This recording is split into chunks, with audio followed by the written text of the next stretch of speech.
ਆਪਾਂ ਨਾ last lecture ਦੇ ਵਿੱਚ ਸਟੱਡੀ ਕਰ ਰਹੇ ਸੀਗੇ ਪੋਲੀਟ੍ਰੋਪਿਕ ਪ੍ਰੋਸੈਸ।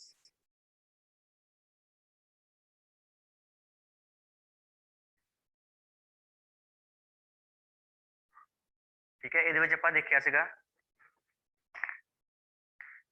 ਕਿ ਜਿਹੜੀ ਪ੍ਰੋਸੈਸ PV ਦੀ power n is equal to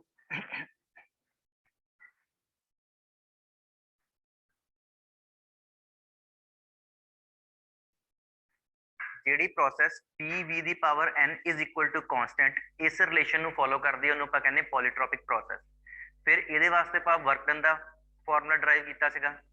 ਠੀਕ ਹੈ, ਚੇਂਜ ਇਨ ਇੰਟਰਨਲ એનર્ਜੀ ਦਾ ਵਾਸਤੇ ਫਾਰਮੂਲਾ ਡਰਾਈਵ ਕੀਤਾ ਸੀਗਾ, ਹੀਟ ਟ੍ਰਾਂਸਫਰ ਵਾਸਤੇ ਡਰਾਈਵ ਕੀਤਾ ਸੀ ਤੇ ਚੇਂਜ ਇਨ ਐਂਥੈਲਪੀ ਆਪਾਂ ਫਾਈਂਡ ਆਊਟ ਕੀਤੀ ਸੀਗੀ। ਅੱਜ ਦੇ ਲੈਕਚਰ 'ਚ ਆਪਾਂ ਫਾਈਂਡ ਆਊਟ ਕਰਨਾ ਹੈ ਪੋਲੀਟ੍ਰੋਪਿਕ ਪ੍ਰੋਸੈਸ ਵਾਸਤੇ ਚੇਂਜ ਇਨ ਐਂਟਰੋਪੀ। ठीक है, change in entropy find out करनी है पॉलीट्रोपिक प्रोसेस वास्ते। हुण ये आपां स्टार्ट किद्दां करना है, इहदे वास्ते सब तो पहले आपां एक फार्मूला यूज करना है, वो हैगा आ S2 minus S1 is equal to CV log to the base E T2 upon T1 plus R log to the base E V2 upon V1। ठीक है, इन्हों ਆਪਾਂ ਪਾਣੇ इक्वेशन नंबर 1। ठीक है, ये इक्वेशन तुसी याद कर लेनी है। S2 minus S1 is equal to CV log to the base E T2 upon T1 plus R log to the base E V2 upon V1।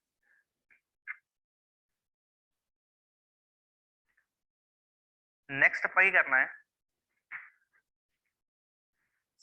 First ਆਪਾਂ यूज करना है ਇਹਦੇ ਵਿੱਚ रिलेशन PV ਦੀ power n is equal to constant या PV ਦੀ power n is equal to C।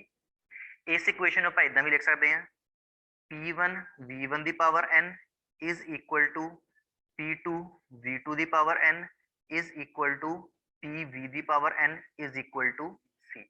ਇਹਨੂੰ ਆਪਾਂ ਇਸ ਤਰੀਕੇ ਨਾਲ ਵੀ ਲਿਖ ਸਕਦੇ ਹਾਂ। ਹੁਣ ਆਪਾਂ ਕੀ ਕਰਨਾ ਹੈ, ਇਸ ਇਕੁਏਸ਼ਨ ਦੇ ਵਿੱਚ ਆ ਦੋ ਟਰਮਸ ਆਪਾਂ ਕੰਸੀਡਰ ਕਰਨੀਆਂ ਪਹਿਲਾਂ। ਇਹਦੇ ਵਿੱਚ ਆਪਾਂ P ਵਾਲੀ ਜਿਹੜੀ ਟਰਮਸ ਹੈ ਉਹ ਇਕੱਠੀਆਂ ਕਰ ਦੇਣੀਆਂ, V ਵਾਲੀ ਟਰਮਸ ਜਿਹੜੀਆਂ ਉਹ ਇਕੱਠੀਆਂ ਕਰ ਦੇਣੀਆਂ। ਹੁਣ ਇਹ ਸਾਡੇ ਕੋਲ ਬਣ ਜਾਏਗਾ P1 ਜਿਹੜਾ ਆ P2 ਹੈ ਇਹ ਇਹਦੇ ਨੀਚੇ ਆ ਜਾਏਗਾ, P1 divided by P2 is equal to V2 ਦੀ power n divided by V1 ਦੀ ਪਾਵਰ n। P2 ਆਪਾਂ ਇੱਧਰ ਲੈ ਗਏ, V1 ਆਪਾਂ ਇੱਧਰਲੀ ਸਾਈਡ ਲੈ ਗਏ।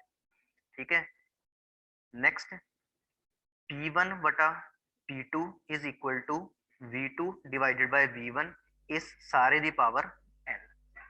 ठीक है, इन्हों ਆਪਾਂ ਪਾ ਦੇਣਾ इक्वेशन नंबर 2। ਇਹ ਆਪਾਂ ਫਰਸਟ ਇਕੁਏਸ਼ਨ ਯੂਜ਼ ਕੀਤੀ ਸੀਗੀ। ਹੁਣ ਇੱਕ ਇਕੁਏਸ਼ਨ ਆਪਾਂ ਹੋਰ ਯੂਜ਼ ਕਰ ਰਹੇ ਹਾਂ, ਉਹ ਹੈਗੀ ਆ ਕਰੈਕਟਰਿਸਟਿਕ ਗੈਸ ਇਕੁਏਸ਼ਨ, ਜਿਹਦੇ ਅਕੋਰਡਿੰਗਲੀ ਉਹ ਕੀ ਹੁੰਦੀ ਹੈ PV upon T is equal to constant. और ਆਪਾਂ ਇਹਨੂੰ ਕਿੱਦਾਂ ਲਿਖ ਸਕਦੇ ਹਾਂ PV upon T is equal to C, ਜਾਂ ਆਪਾਂ ਇਹਨੂੰ ਇਦਾਂ ਵੀ ਲਿਖ ਸਕਦੇ ਹਾਂ P1 V1 upon T1 is equal to P2 V2 upon T2 is equal to PV upon T is equal to C। ਇਹਨੂੰ ਆਪਾਂ ਇਦਾਂ ਵੀ ਲਿਖ ਸਕਦੇ ਹਾਂ। ਹੁਣ ਇਹਦੇ ਵਿੱਚ ਆਪਾਂ ਕੀ ਕਰਨਾ, ਸੇਮ ਆਪਾਂ ਇੱਥੇ ਕੀ ਕੀਤਾ ਸੀ, P1 ਵਾਲੀ ਟਰਮਸ ਇਕੱਠੀਆਂ ਕਰ ਲਈ ਸੀ, V ਵਾਲੀ ਇਕੱਠੀ ਕਰ ਲਈ ਸੀ, ਆਪਾਂ P1 upon P2 find out ਕੀਤਾ ਸੀ। ਹੁਣ ਇਹਦੇ ਵਿੱਚ ਵੀ ਆਪਾਂ ਸੇਮ ਕਰਨਾ ਆ, P1 upon P2 ਜਿਹੜਾ ਇੱਕ ਸਾਈਡ ਕਰ ਦੇਣਾ ਆ, ਬਾਕੀ ਰਕਮਾਂ ਜਿਹੜੀਆਂ ਆਪਾਂ ਇੱਕ ਸਾਈਡ ਕਰ ਦੇਣੀਆਂ।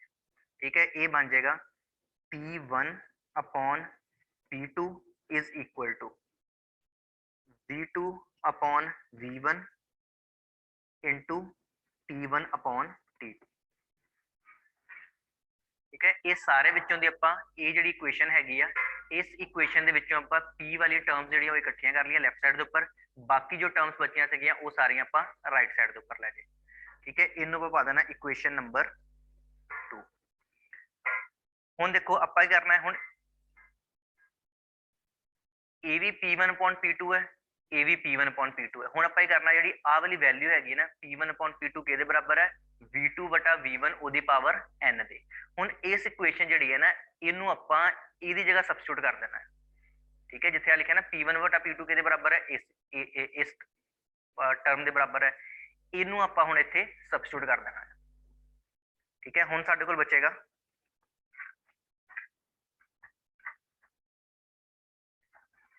ਫਿਰ ਇੱਕ ਵਾਰ ਦੱਸ ਦਿੰਦਾ ਆ ਜਿਹੜਾ P1 ਅਪੋਨ P2 ਹੈਗਾ ਆ, ਇਹਦੀ ਜਗ੍ਹਾ ਆਪਾਂ ਆ ਜਿਹੜੀ P1 ਵਟਾ P2 ਦੀ ਜਿਹੜੀ ਵੈਲਿਊ ਆਈ ਹੈ V2 ਵਟਾ V1 ਉਹਦੀ ਪਾਵਰ n, ਉਹ ਆਪਾਂ ਇੱਥੇ ਸਬਸਟੀਟਿਊਟ ਕਰ ਦੇਣਾ, ਬਾਕੀ ਇਕੁਏਸ਼ਨ ਐਜ਼ ਇਟ ਇਜ਼ ਰਹਿ ਜਾਏਗੀ। ਹੁਣ ਸਾਡੇ ਕੋਲ ਇਕੁਏਸ਼ਨ ਕੀ ਬਣੇਗੀ, V2 ਅਪੋਨ V1 ਇਹਦੀ power n is equal to, ਠੀਕ ਹੈ, ਆਪਾਂ ਇਹਦੀ ਵੈਲਿਊ ਸਬਸਟੀਟਿਊਟ ਕਰਤੀ, ਬਾਕੀ ਆ ਜਿਹੜੀ ਹੈ ਐਜ਼ ਇਟ ਇਜ਼ ਲਿਖ ਦੇਣੀ ਹੈ। ਇਹ ਹੈਗਾ ਸਾਡੇ ਕੋਲ V2 upon V1 into T1 upon T2, ठीक है। ਹੁਣ ਇਹਦੇ ਵਿੱਚ ਆਪਾਂ ਕੀ ਕਰਨਾ ਆ, T1 ਨੈਕਸਟ ਆਪਾਂ ਕੀ ਫਾਈਂਡ ਕਰਨਾ ਹੈ, T1 upon T2 ਜਿਹੜਾ ਹੈ ਇਹ ਆਪਾਂ ਇੱਕ ਸਾਈਡ ਰੱਖ ਦੇਣਾ ਹੈ, ਆ ਜਿਹੜੀ ਰਕਮ ਹੈ ਇਹ ਆਪਾਂ ਇੱਧਰ ਲੈ ਜਾਣੀ ਹੈ। ਇਹ ਸਾਡੇ ਕੋਲ ਬਣ ਜਾਏਗਾ T1 upon T2 is equal to V2 ਵਟਾ V1 ਇਹਦੀ ਪਾਵਰ n, ਤੇ ਇਹ ਕੀ ਹੈ ਇਹਦੇ ਨੀਚੇ ਆ ਜਾਏਗਾ V2 ਵਟਾ V1, ठीक है। ਹੁਣ ਇਹਨੂੰ ਆਪਾਂ ਫਰਦਰ ਕਿੱਦਾਂ ਸੋਲਵ, ਇਹਨੂੰ ਆਪਾਂ ਇਦਾਂ ਵੀ ਲਿਖ ਸਕਦੇ ਹਾਂ V2 upon V1 ਇਹਦੀ ਪਾਵਰ n minus 1, ठीक है। ਇਹ ਇਦਾਂ ਵੀ ਹੋ ਜਾਏਗਾ, ਜਾਂ ਤੁਸੀਂ ਇਹਨੂੰ ਇਦਾਂ ਲਿਖਣਾ, ਇਹਨੂੰ ਫਰਦਰ ਸੋਲਵ ਕਰਨਾ ਤੁਹਾਨੂੰ ਸਾਈਡ ਤੇ ਦੱਸ ਦਿੰਨਾ ਆ। ਇਹ ਸਾਡੇ ਕੋਲ ਕੀ ਸੀਗਾ V2 ਵਟਾ V1 ਇਹਦੀ ਪਾਵਰ n, ਹੁਣ ਇਹ ਹੈਗੀ ਆ डिनोमिनेटर ਵਿੱਚ ਵਟੇ ਦੇ ਨੀਚੇ ਹੈਗੀ ਆ, ਤੇ ਉੱਪਰ ਜਾ ਕੇ ਇਹ ਕੀ ਬਣ ਜਾਏਗੀ -1, ਇਹਨੂੰ ਆਪਾਂ ਇਹ ਬਣ ਜਾਏਗੀ V2 ਵਟਾ V1 ਇਹਦੀ ਪਾਵਰ, ਇੱਥੇ 1 ਸੀਗੀ ਇੱਥੇ -1 ਬਣ ਜਾਏਗੀ, ਠੀਕ ਹੈ। ਫਿਰ ਤੁਹਾਨੂੰ ਲਾਸਟ ਲੈਕਚਰ ਦੱਸਿਆ ਸੀਗਾ ਅਗਰ ਬੇਸ ਸੇਮ ਹੁੰਦਾ ਆ ਤੇ ਮਲਟੀਪਲੀਕੇਸ਼ਨ ਹੁੰਦੀ ਹੈ ਤੇ ਪਾਵਰਸ ਐਡ ਹੋ ਜਾਂਦੀਆਂ, ਠੀਕ ਹੈ। ਹੁਣ ਇਹ ਬਣ ਜਾਏਗਾ V2 ਵਟਾ V1 ਇਹਦੀ ਪਾਵਰ n -1, ਇਸ ਤਰੀਕੇ ਨਾਲ ਬਣਿਆ, ਇਹਨੂੰ ਆਪਾਂ ਇੱਥੇ ਲਿਖਦਾ V2 ਵਟਾ V1 ਉਹਦੀ ਪਾਵਰ n -1, ਤੇ ਇਹ ਕਿਹਦੇ ਬਰਾਬਰ ਹੈਗਾ, ਇਹ ਹੈਗਾ T1 ਵਟਾ T2 ਦੇ ਬਰਾਬਰ, ਠੀਕ ਹੈ। ਉਸ ਤੋਂ ਬਾਅਦ ਆਪਾਂ ਕੀ ਕਰਨਾ ਆ, ਆਪਾਂ ਫਾਈਂਡ ਆਊਟ ਕੀ ਕਰਨਾ, ਆਪਾਂ ਫਾਈਂਡ ਆਊਟ ਕਰਨਾ V2 ਵਟਾ V1। ਹੁਣ ਇੱਥੇ ਕੀ ਹੈਗਾ ਆ V2 ਵਟਾ V1 ਦੀ ਪਾਵਰ n -1, ਜਦੋਂ ਇਹ ਪਾਵਰ ਇਧਰਲੀ ਸਾਈਡ ਜਾਏਗੀ ਤੇ ਇਹ ਬਣ ਜਾਏਗੀ V2 ਵਟਾ V1 is equal to T1 ਵਟਾ T2 ਇਹਦੀ ਪਾਵਰ, ਇੱਥੇ ਕੀ ਸੀਗਾ n -1 ਸੀਗੀ, ਜਦੋਂ ਇਹਨੂੰ ਆਪਾਂ ਇੱਧਰ ਲੈ ਕੇ ਜਾਵਾਂਗੇ ਇਹ ਬਣ ਜਾਏਗੀ 1 upon n -1, ठीक है। इस इक्वेशन ਆਪਾਂ ਪਾ ਦਿੰਦੇ ਇਕੁਏਸ਼ਨ ਨੰਬਰ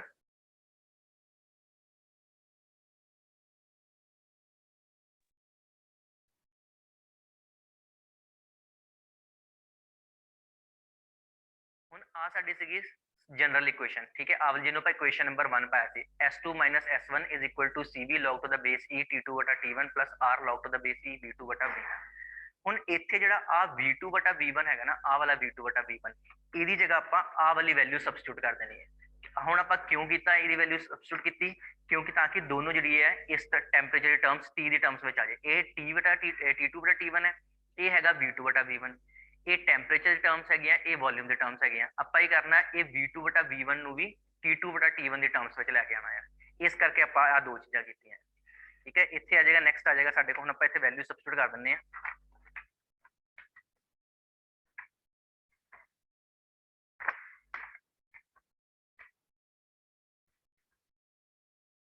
ਇਹ ਆਏਗਾ ਹੁਣ ਸਾਡੇ ਕੋਲ S2 S1, ਆ ਵਾਲੀ ਮੈਂ ਇਕੁਏਸ਼ਨ ਜਿਹੜੀ ਹੈ ਨਾ ਇਹ ਮੈਂ ਇੱਥੇ ਦੁਬਾਰਾ ਲਿਖਣ ਲੱਗਾ, is equal to CV log to the base E T2 ਵਟਾ T1 plus R log to the base E। ਹੁਣ ਇੱਥੇ ਕੀ ਸੀਗਾ V2 ਵਟਾ V1, V2 ਵਟਾ V1 ਕਿਹਦੇ ਬਰਾਬਰ ਹੈ T1 upon T2 ਉਹਦੀ ਪਾਵਰ 1 upon n -1, ਉਹ ਆਪਾਂ ਇੱਥੇ ਲਿਖ ਦੇਣਾ ਹੈ T1 ਵਟਾ T2 ਇਹਦੀ ਪਾਵਰ 1 upon n -1। ਹੁਣ ਆਪਾਂ ਇਹਨੂੰ ਫਰਦਰ ਨਾ ਸਿੰਪਲੀਫਾਈ ਕਰਨਾ, ਫਿਰ ਤੁਹਾਨੂੰ ਇੱਕ ਫਾਰਮੂਲਾ ਦੱਸਿਆ ਸੀਗਾ ਕਿ ਅਗਰ log m ਦੀ ਪਾਵਰ n ਹੁੰਦਾ ਆ, ਠੀਕ ਹੈ, log m ਦੀ ਪਾਵਰ n ਹੁੰਦਾ ਆ ਤੇ ਉਹ n log m ਦੇ ਬਰਾਬਰ ਹੁੰਦਾ ਆ। ਇੱਥੇ ਤੁਹਾਨੂੰ ਦੁਬਾਰਾ ਦੱਸ ਦਿੰਦਾ ਹੈ, ਆ ਦੇਖੋ ਆ ਤੁਹਾਨੂੰ ਦਿਖਾਇਆ ਸੀਗਾ ਕਿ ਅਗਰ ਇਹ ਫਾਰਮੂਲਾ ਹੁੰਦਾ ਆ log m ਦੀ ਪਾਵਰ n ਹੋਏਗਾ ਤੇ ਇਹ ਕਿਹਦੇ ਬਰਾਬਰ ਹੋਏਗਾ n, ਇੱਥੇ ਆ ਗਿਆ into log to the log m। ਹੁਣ ਇੱਥੇ ਆਪਾਂ ਦੇਖੋ ਆਹੀ ਬਣ ਰਿਹਾ, ਆ ਹੋ ਗਿਆ ਸਾਡਾ log, ਆ ਹੋ ਗਿਆ m, ਇਹ ਹੋ ਗਈ ਦੀ ਪਾਵਰ n, ਤੇ ਕੀ ਬਣੇਗਾ n log m। ਇਹਨੂੰ ਆਪਾਂ ਇੱਥੇ ਸੋਲਵ ਕਰਕੇ ਰੱਖਦੇ CV log to the base E T2 upon T1 plus R।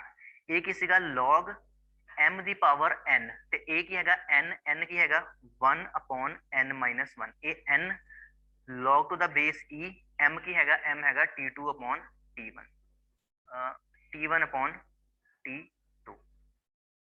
ਠੀਕ ਹੈ, ਹੁਣ ਇਸ ਤੋਂ ਬਾਅਦ ਆਪਾਂ ਕੀ ਦੇਖਣਾ ਆ, ਹੁਣ ਦੇਖੋ ਆ T2 ਵਟਾ T1 ਹੈਗਾ, ਇੱਥੇ T1 ਵਟਾ T2 ਹੈ। ਹੁਣ ਆਪਾਂ ਨੂੰ ਕੀ ਕਰਨਾ ਪਏਗਾ, ਉਹਨੂੰ ਚੇਂਜ ਕਰਨਾ ਪਏਗਾ, ਆਪਾਂ ਨੂੰ T2 upon T1 ਦੀ ਟਰਮਸ ਵਿੱਚ ਲੈ ਕੇ ਆਉਣਾ ਹੈ। ਉਹਦੇ ਵਾਸਤੇ ਆਪਾਂ ਕੀ ਕਰਾਂਗੇ, ਨੈਕਸਟ ਆਪਾਂ ਲਿਖਾਂਗੇ CV log to the base E T2 ਵਟਾ T1 plus R into 1 upon n minus 1 log। ਹੁਣ ਇਹਨੂੰ ਆਪਾਂ ਕੀ ਕਰਦੇ, ਇਹਨੂੰ ਆਪਾਂ ਇਦਾਂ ਲਿਖ ਦਿੰਦੇ ਆ, ਸੇਮ ਹੋਏਗਾ 1 upon T2 ਵਟਾ T1। ठीक है, log to the base E 1 upon T2 ਵਟਾ T1। ਹੁਣ ਇਹਨੂੰ ਆਪਾਂ ਇਦਾਂ ਵੀ ਲਿਖ ਸਕਦੇ ਹਾਂ, is equal to CV log to the base E T2 upon T1 plus R into 1 upon n minus 1। ਹੁਣ ਇਹਨੂੰ ਆਪਾਂ ਕਿੱਦਾਂ ਲਿਖ ਸਕਦੇ ਹਾਂ, log to the base E T2 ਵਟਾ T1 ਇਹਦੀ ਪਾਵਰ -1, ਕਿਉਂਕਿ ਇਹ ਵਟਾ ਵਿੱਚ ਸੀਗੀ, ਇਹਨੂੰ ਜਦੋਂ ਉੱਪਰ ਲੈ ਕੇ ਗਏ ਤੇ ਇਹਦੀ ਪਾਵਰ ਵੱਧ ਗਈ -1। ਇਹ ਆਪਾਂ ਉੱਪਰ ਵੀ ਕੀਤਾ ਸੀਗਾ।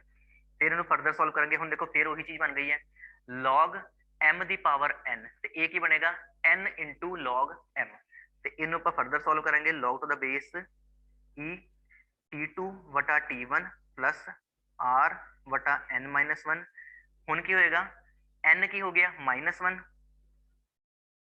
into log to the base E T2 upon T1। ਹੁਣ ਦੇਖੋ ਆ ਦੋਨੋਂ ਸੇਮ ਬਣ ਗਏ, ਆ ਵੀ T2 ਵਟਾ T1 ਬਣ ਗਿਆ, ਆ ਵੀ T2 ਵਟਾ T1 ਬਣ ਗਿਆ।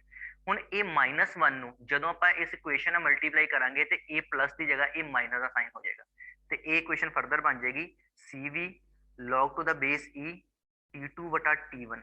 ਹੁਣ ਇੱਥੇ ਸੀਗਾ ਪਲੱਸ, ਜਦੋਂ -1 ਨਾਲ ਮਲਟੀਪਲਾਈ ਕੀਤਾ ਇਹ ਬਣ ਗਿਆ -R ਵਟਾ n minus 1 log to the base E T2 ਵਟਾ T1। ਹੁਣ ਉਸ ਤੋਂ ਬਾਅਦ ਆਪਾਂ ਹੀ ਕਰਨਾ ਹੈ, ਦੇਖੋ ਇਹ ਅੱਗੇ ਆਪਾਂ ਕੀ ਦੇਖਣਾ ਹੈ, ਦੇਖੋ ਆ R ਦੀ ਟਰਮਸ ਵਿੱਚ ਹੈਗਾ, ਇਹ ਹੈਗਾ CV ਦੀ ਟਰਮਸ ਦੇ ਵਿੱਚ। ਫਿਰ ਆਪਾਂ ਇਹਨੂੰ ਹੋਰ ਸੋਲਵ ਕਰਾਂਗੇ, ਇਹ ਮੈਂ ਤੁਹਾਨੂੰ ਫਿਰ ਅਲੱਗ ਤੋਂ ਸੋਲਵ ਕਰਕੇ ਦੱਸ ਦਿੰਦਾ ਹੈ। ਇੱਥੇ ਤੁਹਾਨੂੰ ਦੱਸ ਦਿੰਦਾ, ਤੁਹਾਨੂੰ ਦੱਸਿਆ ਸੀਗਾ ਇੱਕ ਕੁਐਸਚਨ ਸੀਗੀ CP minus CV is equal to R। ਆ ਤੁਹਾਨੂੰ ਫਾਰਮੂਲੇ ਵਿੱਚ ਲਿਖਾਇਆ ਸੀਗਾ, ਆ ਦੇਖੋ CP minus CV is equal to R। ਇਹ ਆਪਾਂ ਨਾ ਲਾਸਟ ਲੈਕਚਰ 'ਚ ਵੀ ਕੀਤਾ ਸੀਗਾ। ਹੁਣ CP minus CV is equal to R ਹੋ ਗਿਆ। ਅਗਰ ਆਪਾਂ ਇਸ ਸਾਰੀ ਇਕੁਏਸ਼ਨ ਨੂੰ CV ਨਾਲ ਕੀ ਕਰਨਾ ਆ, ਡਿਵਾਈਡ ਕਰ ਦੇਣਾ। ਆ CV ਤੇ ਆ CV ਕੈਂਸਲ ਆਊਟ ਹੋ ਗਏ। CP ਵਟਾ CV ਤੁਹਾਨੂੰ ਦੱਸਿਆ ਸੀ ਕਿਹਦੇ ਬਰਾਬਰ ਹੁੰਦਾ ਆ, ਗਾਮਾ ਦੇ। ਇਹ ਬਣ ਗਿਆ Gama -1 is equal to R ਵਟਾ CV। ਠੀਕ ਹੈ, ਫਿਰ ਆਪਾਂ ਹੀ ਕਰਨਾ CV ਨੂੰ ਇੱਧਰ ਲੈ ਜਾਣਾ, R ਕਿਹਦੇ ਬਰਾਬਰ ਆ ਜਾਏਗਾ, ਗਾਮਾ -1 into CV। ਇਹ ਹੋ ਜਾਏਗਾ Gama into CV minus CV। ਇਹਦਾ ਮਤਲਬ R ਕਿਹਦੇ ਬਰਾਬਰ ਹੈ, R ਬਰਾਬਰ ਹੈ ਗਾਮਾ, R ਕਿਹਦੇ ਬਰਾਬਰ ਹੈ, Gama into CV minus CV ਦੇ ਬਰਾਬਰ ਆਇਆ ਹੈ। ਠੀਕ ਹੈ, ਹੁਣ ਆਪਾਂ R ਜਿਹੜੀ ਆਹ ਵਾਲੀ ਵੈਲਿਊ ਹੈ ਨਾ, ਇਹਨੂੰ ਆਪਾਂ ਇੱਥੇ ਸਬਸਟੀਟਿਊਟ ਕਰ ਦੇਣਾ ਹੈ। ਠੀਕ ਹੈ, R ਦੀ ਜੋ ਆਹ ਵਾਲੀ ਵੈਲਿਊ ਹੈ ਉਹਨੂੰ ਆਪਾਂ ਇਸ ਜਗ੍ਹਾ ਦੇ ਉੱਪਰ ਸਬਸਟੀਟਿਊਟ ਕਰ ਦੇਣਾ ਹੈ। ਹੁਣ ਆਪਾਂ ਇਹਨੂੰ ਫਰਦਰ ਸੋਲਵ ਕਰਦੇ ਹਾਂ, is equal to CV log to the base E T2 T1 minus R ਦੀ ਜਗ੍ਹਾ ਆਪਾਂ ਕਿਹੜੀ ਵੈਲਿਊ ਸਬਸਟੀਟਿਊਟ ਕਰਨੀ ਹੈ, ਆ ਵਾਲੀ Gama into CV minus CV। ਇੱਥੇ ਆ ਜਾਏਗਾ Gama into CV minus CV divided by n minus 1 log to the base E T2 upon T1 as it is ਆ ਜਾਏਗਾ।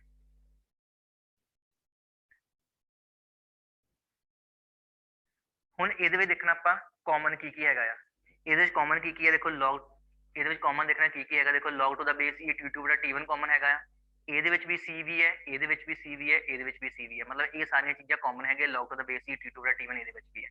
ਹੁਣ ਆਪਾਂ ਇਹ ਕਰਨਾ ਆ, ਆਪਾਂ ਇਹਦੇ ਵਿੱਚੋਂ ਦੀ ਆ ਜਿਹੜੀ ਚੀਜ਼ ਹੈ, ਜਿਹੜੀ ਕਾਮਨ ਚੀਜ਼ ਹੈਗੀ ਇਹਨੂੰ ਆਪਾਂ ਬਾਹਰ ਕਰ ਲੈਣਾ। ਕਾਮਨ ਕੀ ਹੈਗਾ ਆ, CV log to the base E T2 upon T1।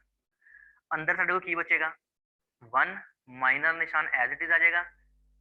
ਹੁਣ CV ਆ ਕਾਮਨ ਨਿਕਲ ਗਿਆ, ਇਹ ਬਚੇਗਾ ਸਾਡੇ ਕੋਲ ਇੱਥੇ ਗਾਮਾ -1 ਵਟਾ n minus 1। ਠੀਕ ਹੈ, ਇਸ ਸਾਰੀ ਰਕਮ ਦੇ ਵਿੱਚੋਂ ਦੀ ਜਦੋਂ ਆਪਾਂ ਇਸ ਰਕਮ ਨੂੰ ਕਾਮਨ ਕੱਢ ਲਵਾਂਗੇ ਤੇ ਅੰਦਰ ਸਾਡੇ ਕੋਲ ਬਚੇਗਾ ਗਾਮਾ -1 ਵਟਾ n - 1। ਇਹਨੂੰ ਆਪਾਂ ਫਰਦਰ ਸੋਲਵ ਕਰਨਾ ਹੁਣ।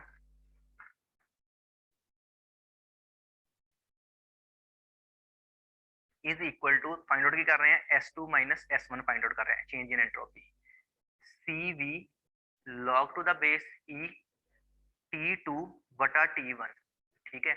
ਹੁਣ ਆਪਾਂ ਕੀ ਕਰਨਾ ਇਹਦਾ ਐਲਸੀਐਮ ਲੈ ਲੈਣਾ n minus 1 minus gamma plus 1 divided by n minus 1 ठीक है। फिर ਇਹਦੇ ਵਿੱਚ ਕੀ ਹੈਗਾ ਆ -1 ਹੈ ਇਹ +1 ਹੈ ਇਹ कैंसल आउट हो गए बाकी ਸਾਡੇ ਕੋਲ ਬਚਿਆ CV log to the base E T2 upon T1 into n minus gamma बटा n minus 1 ठीक है। ਹੁਣ ਇਹ ਆਪਾਂ ਯੂਜ਼ ਕੀਤਾ ਅਗਰ 1 ਕਿਲੋਗ੍ਰਾਮ ਗੈਸ ਹੈਗੀ ਹੈ ਇੱਥੇ ਆਪਾਂ ਲਿਖ ਦਿੰਦੇ for m kilogram of gas ਠੀਕ ਹੈ। ਫਿਰ ਕੀ ਵੈਲਿਊ ਆ ਜਾਏਗੀ ਸਾਡੇ ਕੋਲ S2 minus S1 is equal to m into CV into इतना कर देने इनू पहला लिख देने इंटू n माइनस गामा वटा n minus 1 into log to the base E T2 वटा T1 ये साडा फाइनल इक्वेशन है ठीक है। इस सारे टॉपिक ਨੂੰ मैं ਤੁਹਾਨੂੰ ਦੁਬਾਰਾ ਰਿਵਾਈਜ਼ करके दस ਦਿੰਦਾ है ਕੀ ਆਪਾਂ ਕੀਤਾ।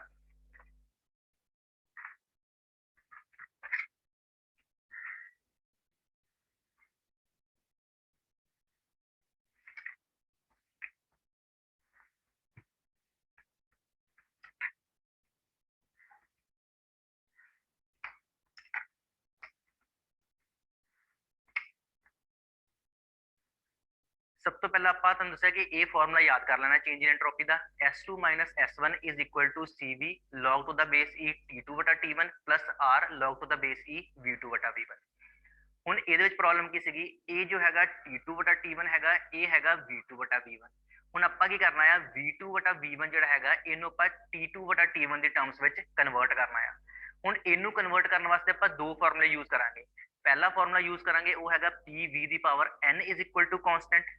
दूसरे ਆਪਾਂ यूज करेंगे PV वटा T is equal to constant. आ दो फॉर्मूले ਆਪਾਂ यूज करेंगे PV ਦੀ power n is equal to constant दूसरा PV वटा T is equal to constant.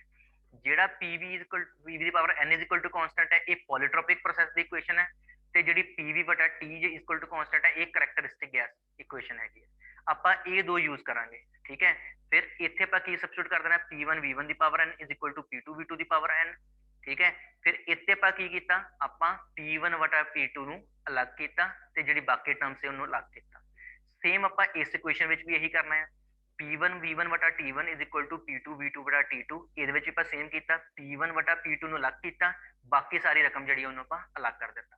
ਹੁਣ ਆਪਾਂ ਕੀ ਕੀਤਾ ਉਸ ਤੋਂ ਬਾਅਦ ਆਪਾਂ ਜਿਹੜਾ P1 ਵਟਾ P2 ਇੱਥੇ ਲਿਖਿਆ ਆ ਇਹਨੂੰ ਆਪਾਂ ਕੀ ਕੀਤਾ ਆ ਜਿਹੜੀ ਵੈਲਿਊ ਹੈਗੀ ਨਾ ਇੱਥੇ ਲਿਖੀ ਹੋਈ ਇਹਨੂੰ ਇਹਦੀ ਜਗ੍ਹਾ ਆਪਾਂ ਆਹ ਵਾਲੀ ਵੈਲਿਊ सबस्टिट्यूट कर देनी है ठीक है। P1 वटा P2 जगह आप आ वाली वैल्यू सबस्टिट्यूट कर देनी है ये वैल्यू आप सबस्टिट्यूट कर देनी है। आ देखो इत्थे आप आखिर वैल्यू आप सबस्टिट्यूट कर दी इनू फर्दर आप सॉल्व किया आपां नूं चाहिदा की सीगा आपां नूं चाहिदा सी T1 वटा T2 दी T दी टर्म्स च कन्वर्ट करना सीगा। फिर आपां इनू सॉल्व किया साडे कोल V2 वटा V1 दी वैल्यू आ गई वो जिहड़ी V2 वटा V1 दी जिहड़ी वैल्यू आई उहनूं आपां इत्थे सबस्टिट्यूट कर देना है ठीक है। V2 वटा V1 दी जिहड़ी वैल्यू आएगी आपां नूं इत्थे सबस्टिट्यूट कर देना है।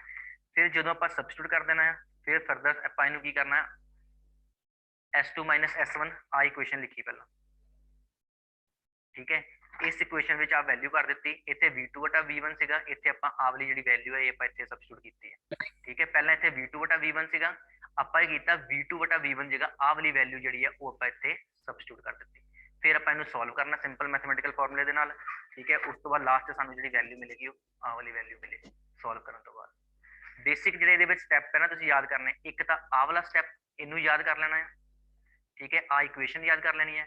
ਉਸ ਤੋਂ ਬਾਅਦ ਅਗਲੇ ਸਟੈਪ ਵਿੱਚ ਤੁਸੀਂ ਕੀ ਕਰਨਾ ਹੈ V2 ਵਟਾ V1 ਦੀ ਵੈਲਿਊ ਫਾਈਂਡ ਆਊਟ ਕਰਨੀ ਹੈ ਤੇ V2 ਵਟਾ V1 ਦੀ ਵੈਲਿਊ ਸਾਨੂੰ ਕਿੱਦਾਂ ਮਿਲੇਗੀ ਇੱਕ ਵਾਰ ਆਪਾਂ ਆਹ ਵਾਲੀ ਇਕੁਏਸ਼ਨ ਯੂਜ਼ ਕਰਨੀ ਹੈ PV ਦੀ power n is equal to constant ਤੇ ਇੱਕ ਵਾਰ ਆਪਾਂ ਆਹ ਵਾਲੀ ਇਕੁਏਸ਼ਨ ਯੂਜ਼ ਕਰਨੀ ਹੈ PV ਵਟਾ T is equal to constant ਠੀਕ ਹੈ। ਬਾਅਦ ਦੇ ਵਿੱਚ ਇਹਨਾਂ ਦੋਨੋਂ ਇਕੁਏਸ਼ਨਾਂ ਨੂੰ ਆਪਾਂ ਇਕੁਏਟ ਕਰ ਦੇਣਾ ਆ। ਇਕੁਏਟ ਕਰਨ ਤੋਂ ਬਾਅਦ ਜਿਹੜੀ ਸਾਨੂੰ ਵੈਲਿਊ ਮਿਲੇਗੀ ਉਹ ਮਿਲੇਗੀ V2 ਵਟਾ V1 ਕਿਹਦੇ ਬਰਾਬਰ ਆ ਜਾਏਗਾ, T1 ਵਟਾ T2 ਦੇ। ਫਿਰ ਇਸ ਜਿਹੜੀ ਇਕੁਏਸ਼ਨ V2 ਵਟਾ V1 ਦੀ ਵੈਲਿਊ ਹੈ ਇਹਨੂੰ ਆਪਾਂ ਆਪਣੀ ਮੇਨ ਇਕੁਏਸ਼ਨ ਵਿੱਚ ਸਬਸਟੀਟਿਊਟ ਕਰ ਦੇਣਾ। ਮੇਨ ਇਕੁਏਸ਼ਨ ਵਿੱਚ ਸਬਸਟੀਟਿਊਟ ਕਰਨ ਤੋਂ ਬਾਅਦ ਫਿਰ ਜਦੋਂ ਆਪਾਂ ਇਹਨੂੰ ਸੋਲਵ ਕਰਾਂਗੇ ਫਿਰ ਸਾਨੂੰ ਇਹਦਾ ਫਾਰਮੂਲਾ, ਫਾਈਨਲ ਫਾਰਮੂਲਾ ਜਿਹੜਾ ਹੈ ਉਹ ਮਿਲ ਜਾਏਗਾ। ਠੀਕ ਹੈ, ਇਹ ਜਿਹੜਾ ਸੀਗਾ ਇਹ ਸੀਗਾ ਸਾਡੇ ਕੋਲ ਚੇਂਜ ਇਨ ਐਂਟਰੋਪੀ ਫॉर ਪੋਲੀਟ੍ਰੋਪਿਕ ਪ੍ਰੋਸੈਸ।